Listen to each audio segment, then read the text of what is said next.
Welcome to Washington Today on C-SPAN Radio for Friday, September 12, 2025. Utah Governor Spencer Cox says we got him in announcing the arrest in the shooting death of conservative activist Charlie Kirk of a 22-year-old suspect, Tyler Robinson of Utah, identified through a family member who said he confessed, being held without bail and charged with suspicion of aggravated murder and other crimes.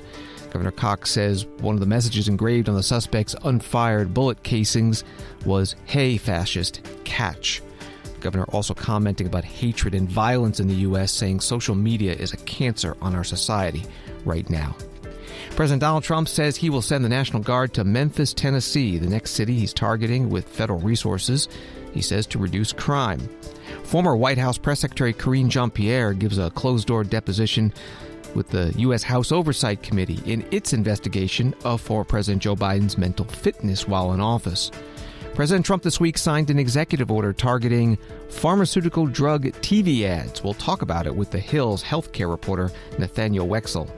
And NATO launches Eastern Sentry, a boost in military assets on the Eastern Front in response to Russian drones flying into Polish airspace this week. We'll hear from NATO Commanding General Alexus Grynkevich and NATO Secretary General Mark Rutte. Associated Press writes the man accused of assassinating Charlie Kirk was being held Friday at the Utah County Jail. 22-year-old Tyler Robinson was arrested on suspicion of aggravated murder, felony discharge of a firearm causing serious bodily harm, and obstruction of justice charges, according to a court affidavit. A judge ordered that he be held without bail. Formal charges are expected to be released early next week. Robinson's arrest Thursday night was disclosed by President Donald Trump, who said in a Fox News Channel interview that with a high degree of certainty, we have him. The suspect's father saw surveillance photos and worked with a pastor to encourage the surrender in Kirk's killing, according to a law enforcement official who spoke on the condition of anonymity to discuss an ongoing investigation. That was from Associated Press. Utah Governor Spencer Cox, a Republican, at a news conference in Orem, Utah, described how the suspect was identified. We got him. On the evening of September 11th, a family member of Tyler Robinson reached out to a family friend who contacted the Washington County Sheriff's Office with information that Robinson had confessed to them or implied that he had committed the incident. This information was relayed to the Utah County Sheriff's Office and scene investigators at Utah Valley University. This information was also conveyed to the FBI. Investigators reviewed additional video footage from UVU surveillance and identified Robinson arriving on UVU campus in a gray Dodge Challenger at approximately 8:29 a.m.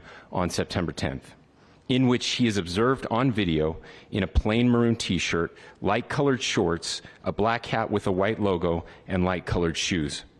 When encountered in person by investigators in Washington County on September 12th in the early morning hours, Robinson was observed in consistent clothing with those surveillance images. Investigators interviewed a family member of Robinson who stated that Robinson had become more political in recent years. The family member referenced a recent incident in which Robinson came to dinner prior to September 10th, and in the conversation with another family member, Robinson mentioned Charlie Kirk was coming to UVU. They talked about why they didn't like him and the viewpoints that he had. The family member also stated Kirk was full of hate and spreading hate. The family member also confirmed Robinson had a gray Dodge Challenger. Investigators identified an individual as the roommate of Robinson. Investigators interviewed that roommate, who stated that his roommate, referring to Robinson, made a joke on Discord. Investigators asked if he would show them the messages on Discord. He opened it and showed several messages to investigators and allowed investigators to take photos of the screen as each message was shown by Robinson's roommate.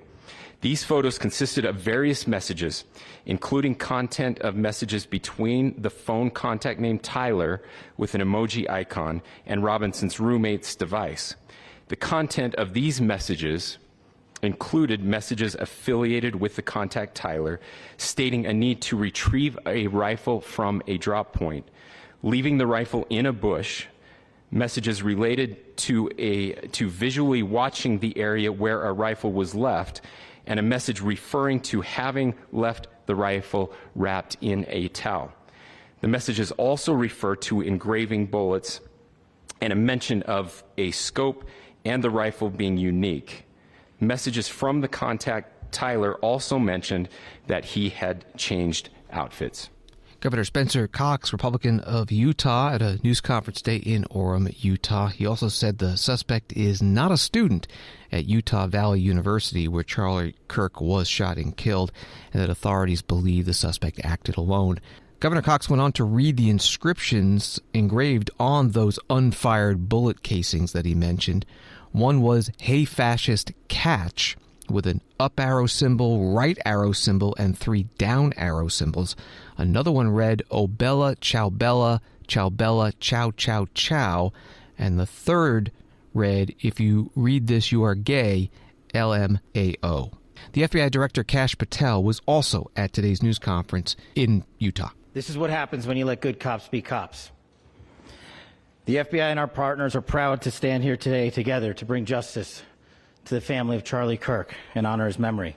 I want to express my deep gratitude to President Trump, the Vice President, and the entire White House, who have been so incredibly supportive with both resources and just personally to the FBI as a team. They had our backs the entire way, and I just want to express my gratitude for giving us the resources we need to operate in this space to bring this sort of justice at this sort of speed. In 33 hours, we have made historic progress for Charlie. Governor Cox, our partnership has been absolutely incredible these last few days. Our partnership will endure. Your state and local partners, your sheriffs, your DPS community has been unbelievably impressive in the hardest of times.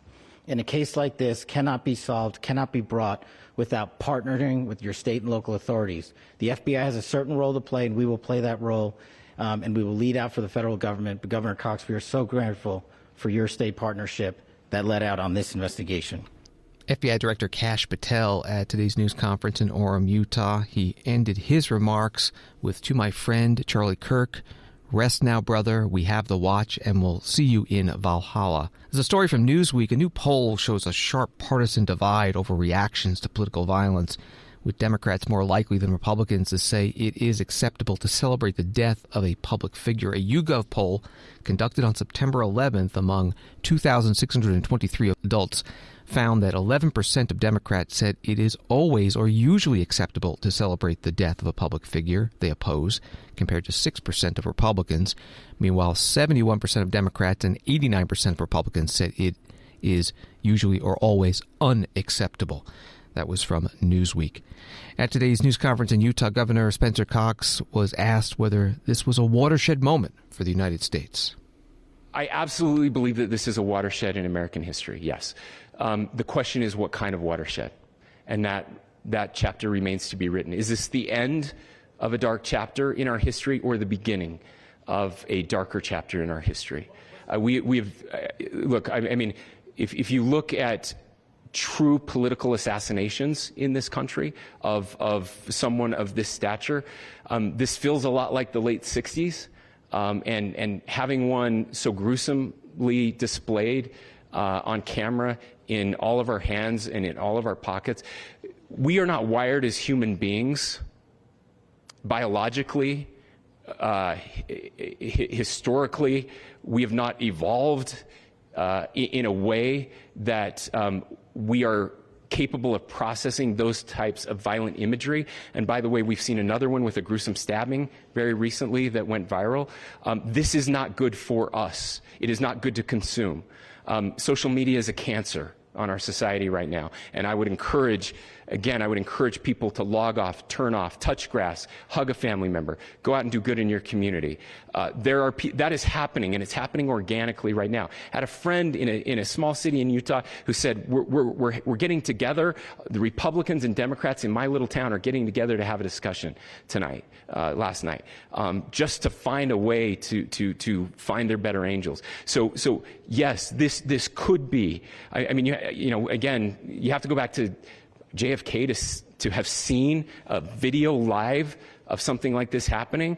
I wasn't born until 1975, but I know that things were really dark in the late 60s. Sorry to some of you. I know some of you were there. But this is our moment. Do we escalate, or do we find an off-ramp? And again, it's a choice. It's a choice, and every one of us gets to make that choice. Governor Spencer Cox, Republican of Utah, at the Friday morning news conference in Orem, Utah, with FBI Director Kash Patel and other officials announcing a suspect has been arrested and now charged in the shooting death of conservative activist Charlie Kirk. Congressman Emanuel Cleaver, Democrat from Missouri, quote tweeting some of Governor Cox's comments, writing, "This is real leadership. Political violence is an attack on all of us, and we must come together to condemn it whenever it rears its ugly, despicable head." Story from The Hill, a group of Republicans in the House Freedom Caucus called for a select committee to investigate the, quote, money, influence, and power behind the radical left's assault on America and the rule of law in the wake of the assassination of conservative powerhouse Charlie Kirk. The article says the group of 23 members, led by Chip Roy of Texas, articulated the request in a letter to Speaker Mike Johnson, the House Oversight and Government Reform Committee Chair James Comer, and House Judiciary Committee Chair Jim Jordan on Thursday, before Kirk's suspected assassin was apprehended. That was from The Hill. President Donald Trump, in an interview with Fox News this morning, was asked about political violence that stems from a variety of points of view. We have radicals on the right as well. We have radicals on the left. People are watching all of these videos and cheering. Some people are cheering that Charlie was killed. How do we fix this country? How do we come back together? I'll tell you something that's going to get me in trouble, but I couldn't care less. The radicals on the right oftentimes are radical because they don't want to see crime. They don't want to see crime. Worried about the border. They're saying, we don't want these people coming in. We don't want you burning our shopping centers. We don't want you shooting our people in the middle of the street. The radicals on the left are the problem. And they're vicious, and they're horrible, and they're politically savvy. Although they want men and women sports, they want transgender for everyone, they want open borders. President Donald Trump on Fox News Channel this morning, he indicated Thursday that he will be attending Charlie Kirk's funeral, saying, "I have an obligation to do it." The funeral arrangements have not been announced, but the service is expected to take place in Charlie Kirk's home state of Arizona. Supreme Court Justice Amy Coney Barrett was asked today about the killing of Charlie Kirk and political violence. She was at an event hosted by the University of Notre Dame in South Bend, Indiana. I don't want this to be a heavy event, but I think we have to start with Utah. What would you say to the country, including college students, about the state of our country in light of all the recent political violence? I think it's important, and I think that both Professor Munoz and Father Bob highlighted this a moment ago, that we learn to have disagreements in a civil and collegial way, and Notre Dame is, as Father Bob said, in the DNA here. I think that too often when I look around the country, political violence is the most grotesque symptom of it, but there are others too, just in online conversations and the way that people treat those with whom they disagree. And that's actually one of the points that I tried to make in the book, is that's just not a way to run a society. And I think that you at Notre Dame, and especially you students, can model a different way to be.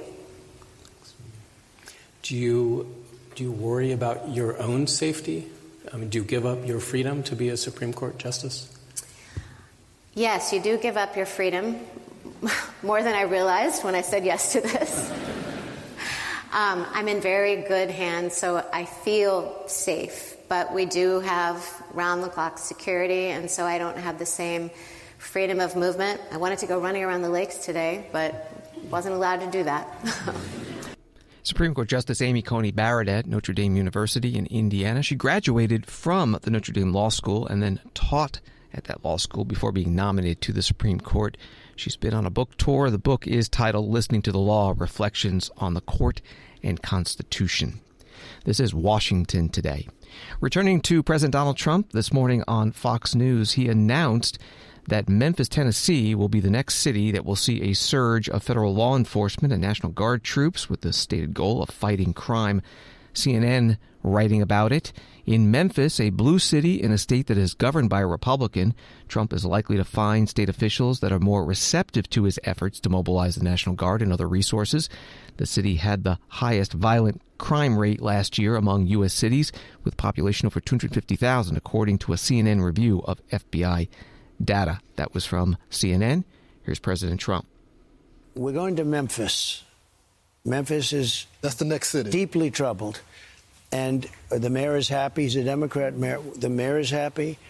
And the governor, Tennessee, the governor is happy. Deeply troubled. We're going to fix that just like we did Washington. I would have preferred going to Chicago. I had a man in the head of a big railroad. They're doing a merger, and he wanted to come see me and all that stuff.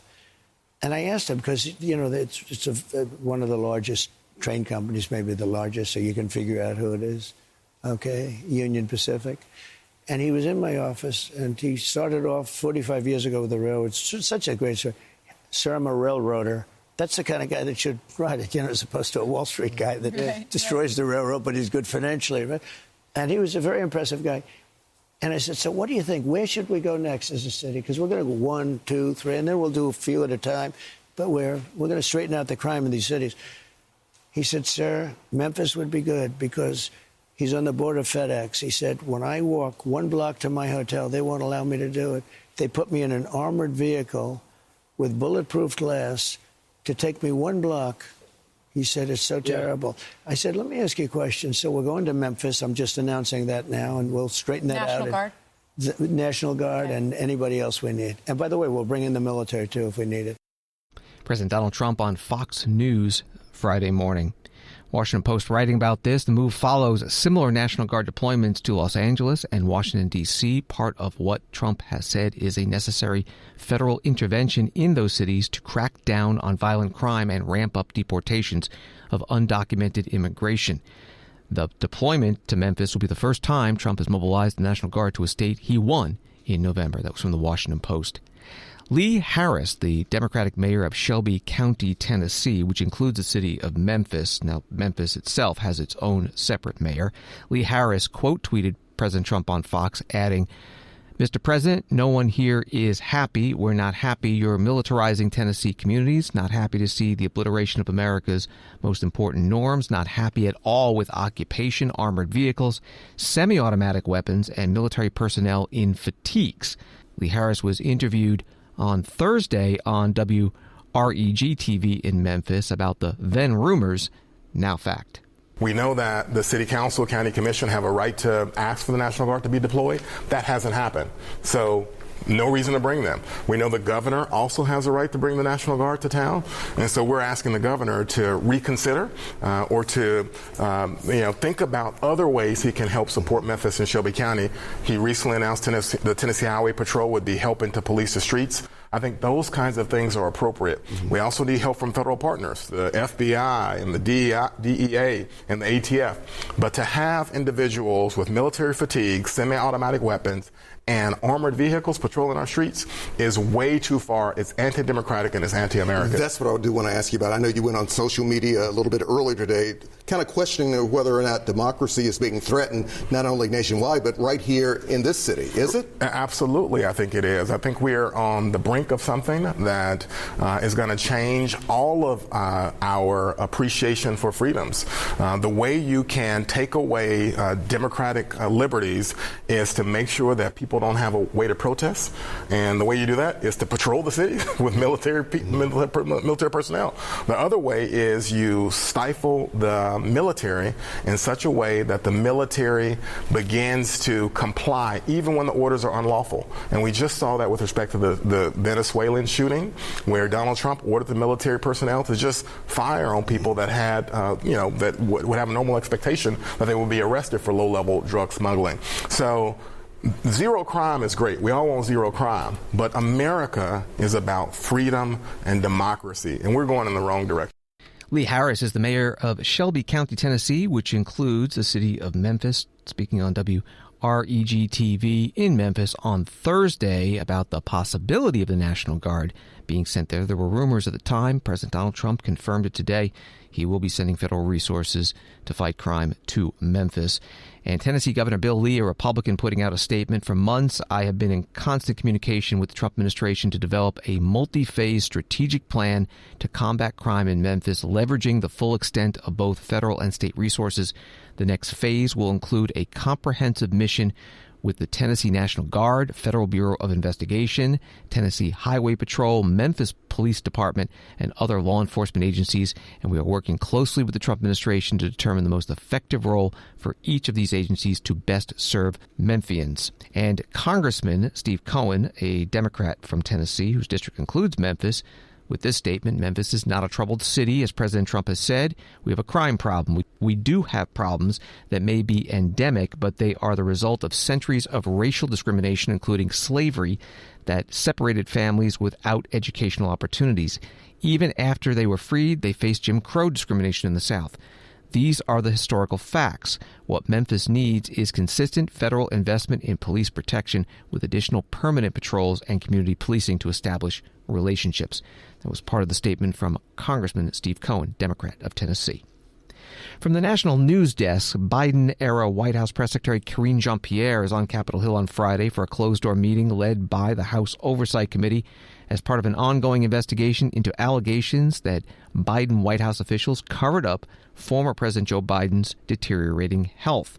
House Oversight Committee Chair James Comer, Republican of Kentucky, is leading the inquiry into former Biden staffers based on speculation and concerns that nearing the end of his term, Biden was not the one making decisions, and that it was his senior staff calling the shots and using the presidential auto pen in making decisions without Biden's permission. That was from the National News Desk. Congressman Comer spoke to reporters before going in to the interview with Karine Jean-Pierre. Can you tell us what you hope to hear today from the president? Yeah, well, we've intentionally wanted Jean-Pierre to be one of the last people we bring in. We believe that she's written some things in the book that are going to be of interest to our entire investigation. We've seen a lot of reports, and obviously we have the emails that have surfaced in the last week that would suggest that there was a process that the Biden administration was using to use the auto pen that was in direct conflict with the Merrick Garland Department of Justice. And the process by which the email said the Biden administration was using to approve the auto pen are inconsistent with many of the depositions and transcribed interviews that we've gotten thus far from this investigation. So we have Jean-Pierre today. We have one more, and then we'll review from there to see if we need to bring additional people in. But I think, one of the questions was about Kamala Harris, and what Kamala Harris has written that came out in the last 48 hours was consistent with what we believe we have learned in this administration with respect to the decision-making process and the lack of respect that the staffers and the people around the Biden White House had for President Biden. So, again, this is a serious investigation about the legality of the use of the auto pen, the excessive use of the auto pen, and whether or not Joe Biden had any idea who was using the auto pen and what the auto pen was used to sign with respect to legal documents. What's the end goal here? What is the end goal with this investigation? Well, the end goal is always to get the truth to the American people. We can't prosecute. We can refer. But, I think the question that I have is, are these pardons and executive orders legal? I don't think anyone's going to argue that the process that was used for these auto pens is the ideal process. And what we've seen with the emails that have surfaced in the last week, even the Merrick Garland Department of Justice was very concerned about how this administration was using the auto pen. When people in the Department of Justice email people who they believe was the ones making the decisions on the auto pen and ask the question via email from the Department of Justice, does the president even know who they just pardoned? I mean, that's very concerning. So we're going to try to get answers to the American people. Once these depositions wrap up, we'll release the transcripts like we always do. But I can again say there are inconsistencies with what people have testified to us in these depositions and what we are seeing from these emails as far as the process that the Biden administration used for the auto pen. So hopefully we'll have more information very soon, and thank you all for being here. Congressman James Comer, Republican of Kentucky, Oversight and Reform Committee Chair, meeting with reporters this morning outside the closed meeting where former White House Press Secretary Karine Jean-Pierre was being interviewed. She is the latest in a line of more than a dozen senior Biden White House officials who sat down for transcribed interviews with the committee. Biden's second chief of staff, Jeff Zients, is scheduled to go before the committee on September 18th. Some news out of Missouri. St. Louis Public Radio reports that Missouri lawmakers have answered President Trump's call to help maintain the Republican majority in Congress by redrawing the state's voting map for the midterm election next year. The state Senate voted 21-11 to pass a map that would help a Republican candidate win a seat currently held by a Democrat. The move is part of a nationwide race prompted by Trump's call on Republicans to make more winnable voting maps. Usually states redraw the district maps early in the decade after the national census shows how many House seats each state has. That was from St. Louis Public Radio. And a story from Associated Press adding this: opponents immediately announced a referendum petition that, if successful, could force a statewide vote on the new map. Elsa Rainey, spokesperson for People Not Politicians, leading the referendum effort, saying this fight is not over. Missouri voters, not politicians, will have the final say. That was from Associated Press. Washington Today continues in a moment. Past president, why are you doing this? This is outrageous. This is a kangaroo court. This fall, C-SPAN presents a rare moment of unity, Ceasefire, where the shouting stops and the conversation begins. Join Political Playbook Chief Correspondent and White House Bureau Chief Dasha Burns as host of Ceasefire, bringing two leaders from opposite sides of the aisle into a dialogue to find common ground. Ceasefire, this fall on the network that doesn't take sides, only on C-SPAN.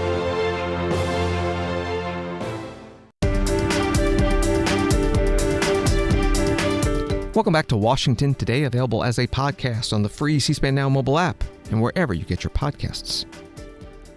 Story from Fast Company.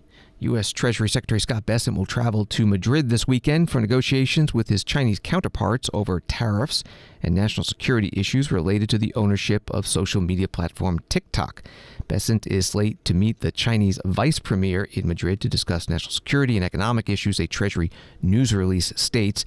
This will be the fourth round of discussions between the U.S. and Chinese counterparts after meetings in London, Geneva, and Stockholm. The two governments have agreed to several 90-day pauses on a series of increasing reciprocal tariffs, staving off an all-out trade war. That was from the article at Fast Company.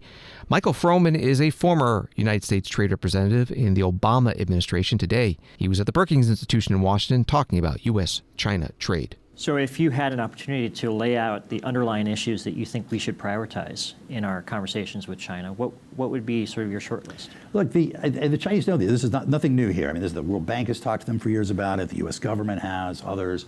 They've got to create a social safety net so that people don't save so much. You create a more consumer demand-led growth model so you're not so reliant on either real estate, infrastructure, or very importantly, exports. You think differently about excess capacity. Fascinating conversations with the Chinese where they're like, well, anybody who exports by definition has excess capacity. Well, that's not what the Chinese are doing. It's not just about exporting soybeans. It's about creating multiples of what they need for their domestic economy and then using that power to drive out every other competitor around the world. And we've seen it in one sector after another. And I think China has benefited enormously from a benign international environment that allowed them to become a middle-income country. And I remember in our dialogues with Jeff and others over the Obama administration, we would consistently warn China that if we couldn't address these underlying issues, subsidies, the role of state-owned enterprises, excess capacity, intellectual property rights theft, et cetera, that benign international environment would disappear. Mm-hmm. And that's exactly what's happened. And so the U.S. economy will be largely closed to their exports. Europe will have its own forms of protectionism, probably not as stringent as ours, but more than they tend to have. And the major developing, emerging economies, India, Brazil, Indonesia, others, South Africa, they're scared stiff of China dumping product on their markets. And so that may ultimately be the pressure when China doesn't have any place to send its excess capacity that ultimately requires them to look internally and do the reforms that have been talked about now for 2 decades. Interesting. Michael Froman, former United States trade representative in the Obama administration, now with the Council on Foreign Relations, its president, today at the Brookings Institution. He also said At this program, that President Trump put the final nail in the coffin of the multilateral rules-based trading system, but it had been under stress for some time. I don't think we will go back to it, regardless of who's president after President Trump. I think we have to think through what comes next. You can find the full video of the program at our website, cspan.org. There's a headline at thehill.com. Trump signs order to crack down on prescription drug advertising. The president signed that executive order on Tuesday, and coming up, we'll speak to the reporter who wrote that Hill article. But first, here is Health and Human Services Secretary Robert F. Kennedy Jr. outside the White House on Tuesday with reporters. The president just signed an executive order that's an historic change in the way that pharmaceutical advertising is done on television. And the order basically reinstates or gives us now the opportunity to reinstate the 1997 rules. Prior to 1997, pharmaceutical advertisers were required to put all the side effects on their ads. Many of them didn't advertise because it lengthened because of what it did to the length of the advertising. And the removal of that requirement in 1997, FDA changed the rule to allow them to report the side effects on a website or on a telephone. And they only had to report a few of them on television. And that triggered a proliferation of these ads. There's only 2 countries in the world that allowed direct-to-consumer advertising by pharmaceutical companies on television. We're one of those countries. New Zealand is the other. It's had a disastrous impact on human health, on people's relationships with their doctors, and really on the entire gestalt where Americans are led to believe that there's a pill for every ill, and that you don't have to exercise, you don't have to pay attention to your diet. Whatever goes wrong with you, you can fix with a drug. Health and Human Services Secretary Robert F. Kennedy Jr. speaking to reporters outside the White House on Tuesday. Joining us now to discuss President Donald Trump's executive order on pharmaceutical drug ads is Nathaniel Weixel, healthcare reporter with The Hill. Thanks for being on Washington Today. Before we get to the why, let's talk about the what. If this regulation change were to be made, how would drug ads look and sound different? Well, for one, they would probably be a lot longer than they are now. The change is supposed to make it so that drug companies are going to have to list all possible side effects in the ad. So right now, they don't have to do that. They can just sort of give a short summary and link elsewhere. This executive order would mean that all possible side effects would have to be listed. So a lot longer ads, a lot more airtime for drug companies to have to buy. And would this apply to all ads, TV, print, online? Television ads only. This is really just about advertising on television for drug companies. It's been a big priority of Health Secretary RFK Jr. to get rid of drug ads.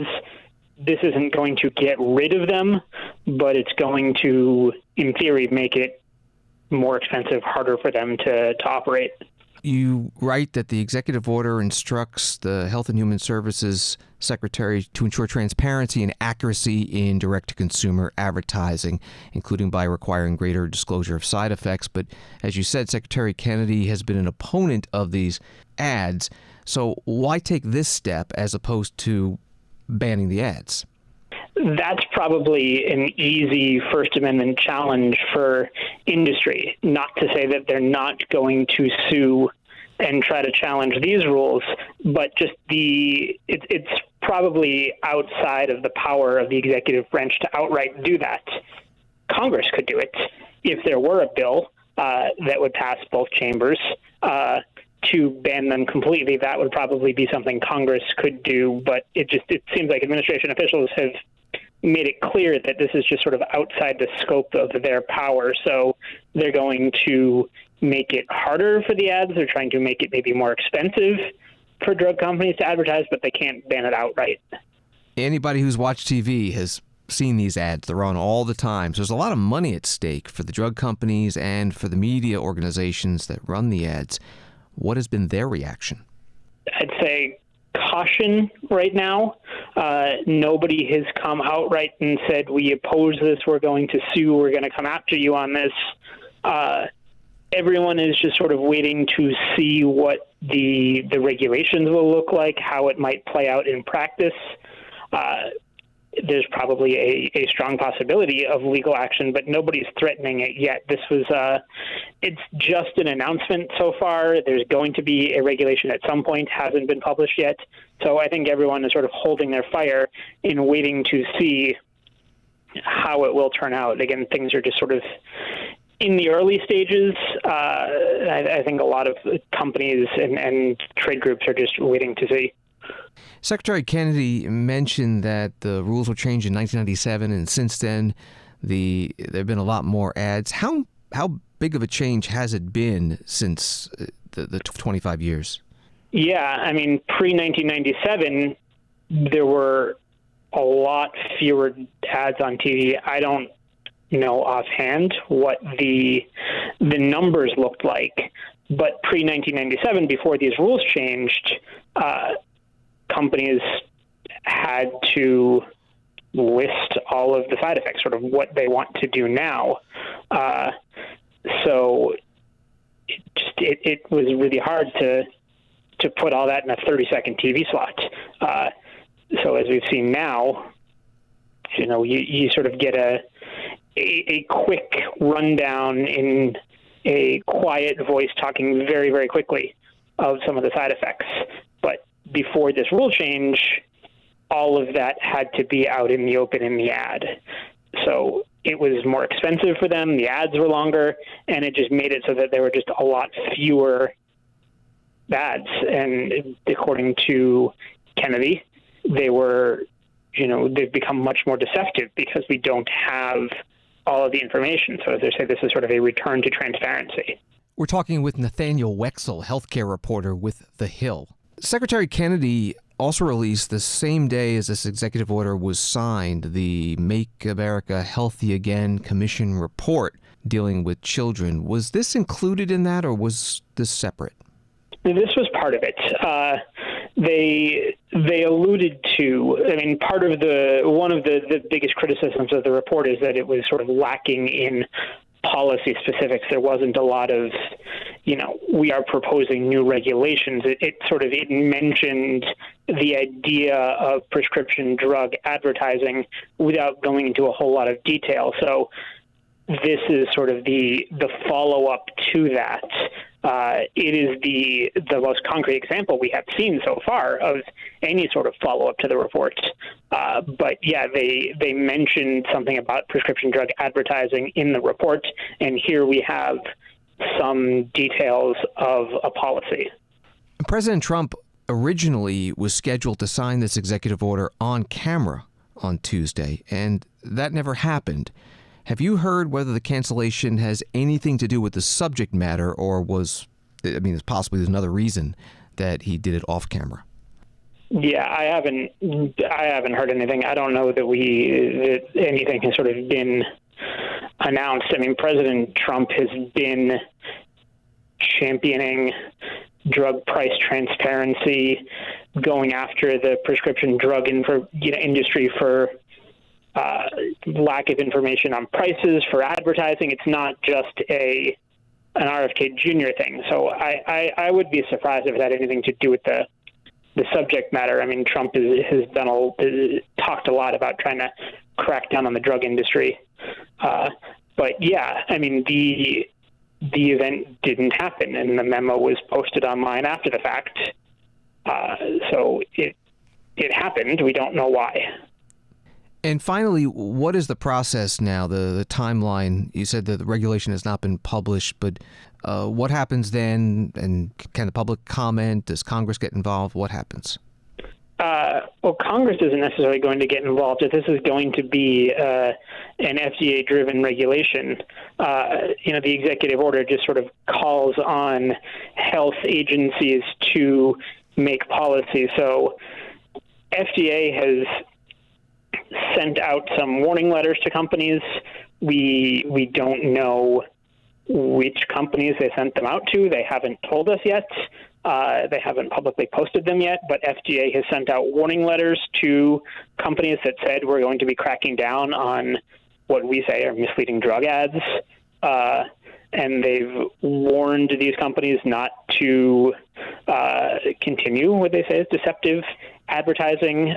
They're also, the other thing also to note, it is they are going after influencers as well. So that's sort of one of their, is what they call deceptive advertising, right? As if you have an influencer who will promote a drug without saying they're promoting a drug. They're also sending out letters on that. But again, the regulatory scope is sort of unknown at this point. Nothing has been published. They will go probably through a notice and comment period. The one thing to note is we're not really sure how enforcement might work. There is an office in FDA that is in charge of drug promotion. They're the ones who, in theory, would figure out which companies are breaking the rules once this regulation is published. But most, if not all, of the employees in that office have been laid off. Nathaniel Weixel is healthcare reporter for The Hill. You can find his article about President Trump's executive order about pharmaceutical drug ads at thehill.com, and follow him on X at Nate Weixel. Thank you very much. Thank you. On Wall Street today, the Dow down 273, NASDAQ up 98, and S&P down 3. Yahoo Finance reports that U.S. consumer sentiment continued to slide in September as Americans worried about their jobs and inflation. University of Michigan's preliminary survey of consumers showed that overall sentiment dropped to 55.4 in September, a 4.8% decline from August's reading of 58.2 and the lowest reading since May. This is Washington today. NATO on Friday, writes Reuters, launched an operation named Eastern Sentry to bolster the defense of Europe's eastern flank in response to Russian drone incursions into Polish airspace earlier this week. Secretary General Mark Rutte said NATO was still assessing the possible intent behind the incursion, which led to Polish and allied NATO forces shooting down several drones. The first time NATO has taken such action since Russia's 2022 invasion of Ukraine. But he said Russia's action had been reckless and unacceptable, whether intentional or not. Russia said its forces had been attacking Ukraine at the time of the drone incursions and that it had not intended to hit any targets in Poland. That was from Reuters. Secretary General Rutte held a news conference at NATO headquarters in Brussels with NATO's top commander, a U.S. Air Force general. We'll hear from him in a moment. But first, here is the Secretary General. What happened on Wednesday was not an isolated incident. Russia's recklessness in the air along our eastern flank is increasing in frequency. We have seen drones violate our airspace in Romania, Estonia, Latvia, and Lithuania. Whether intentional or not, it is dangerous and unacceptable. At a meeting of the North Atlantic Council on Wednesday morning, allies discussed the situation in light of Poland's request for Article 4 consultations. Allies expressed full solidarity with Poland and denounced Russia's reckless behavior. NATO's core task is to deter aggression and defend every member of this alliance against whatever threats we face. Safeguarding our eastern flank is of utmost importance. This is why we have forward land forces deployed in 8 countries, with contributions from every ally supporting these contingents, and plans in place to scale up our presence if and when required. We have air defenses, ground, sea, and air-based systems. Here too, with contributions from allies across Europe and North America working together every day to ensure that we are prepared and ready to defend every inch of Allied territory. We stood up Baltic Sentry at the beginning of this year to help safeguard critical infrastructure from reckless behavior in the Baltic Sea. And today, General Grynkevich and I are here to announce that NATO is launching Eastern Sentry to bolster our posture even further along our eastern flank. This military activity will commence in the coming days and will involve a range of assets from allies including Denmark, France, United Kingdom, Germany and others.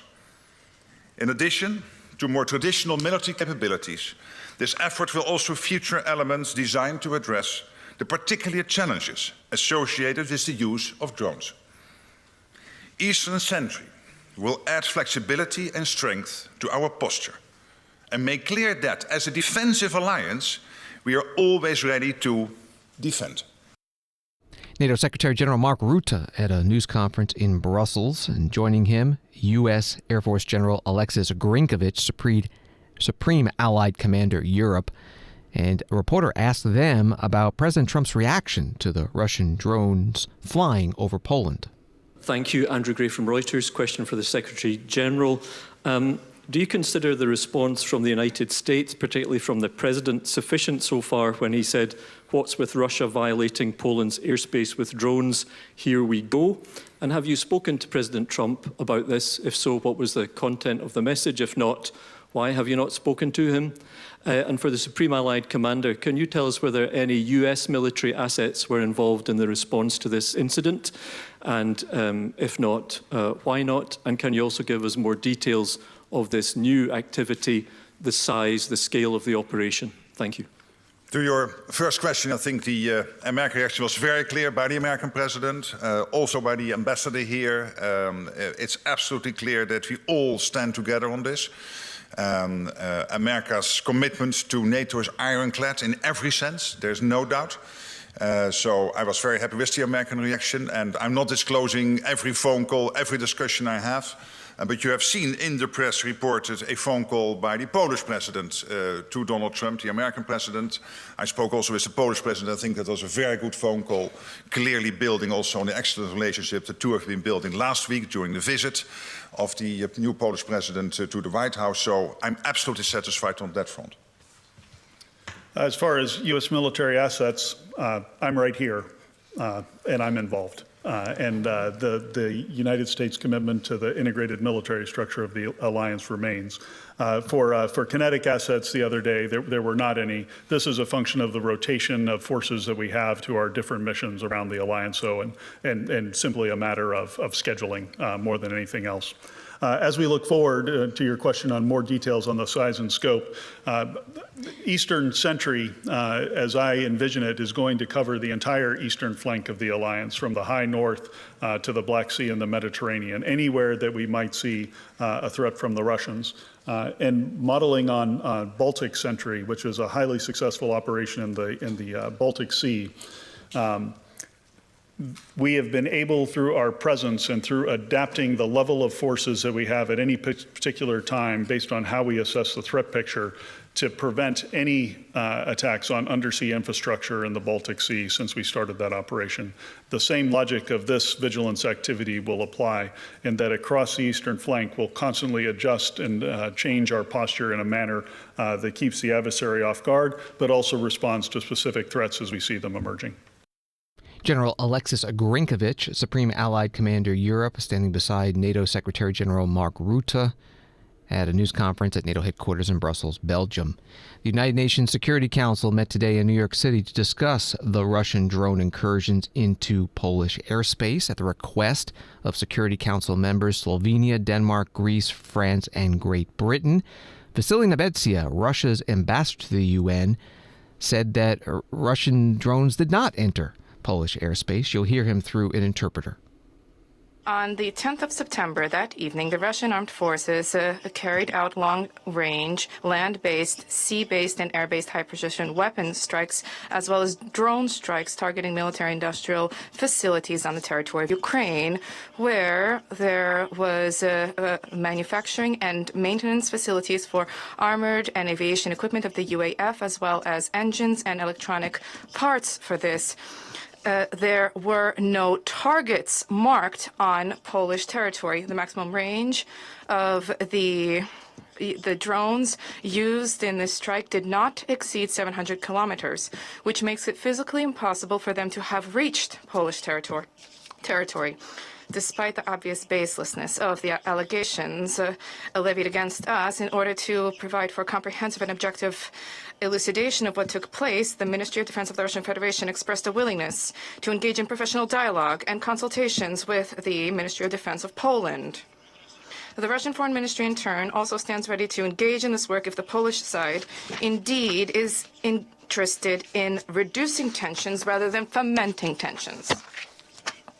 We call upon Polish colleagues to take advantage of these proposals rather than engaging in megaphone diplomacy at multilateral platforms. We have already repeatedly stated that we are not interested in escalating tensions with Warsaw, and we repeat that today. Through an interpreter, Russia's ambassador to the United Nations, Vasily Nebenzia, addressing today's UN Security Council meeting on the drone incident. Story from Reuters. The Kremlin said on Friday that there was a pause in peace negotiations between Russia and Ukraine and accused European countries of hindering a process it said that Moscow remained open to. Russian and Ukrainian negotiators have held 3 rounds of direct talks this year in Istanbul, most recently on July 23rd, which have yielded several agreements to return prisoners of war and the bodies of the dead, but the two sides remain far apart on what a possible peace deal might look like. Russia accused Kyiv of not recognizing what it calls the realities on the ground, while Ukraine says Moscow is feigning interest in talks while continuing to try to take more of its territory. That was from Reuters. Thanks for listening to Washington Today. Before we go, we're pleased to share some C-SPAN news with you. Beginning this fall, all 3 C-SPAN networks will be available on YouTube TV and Hulu Plus Live TV. C-SPAN's availability on these streaming platforms expands access to our network's trusted, unfiltered coverage of U.S. government. We'll update you on the launch date soon for all 3 C-SPAN networks available on YouTube TV and Hulu Plus Live TV. Thanks for watching and listening wherever you follow C-SPAN. Have a good night and weekend.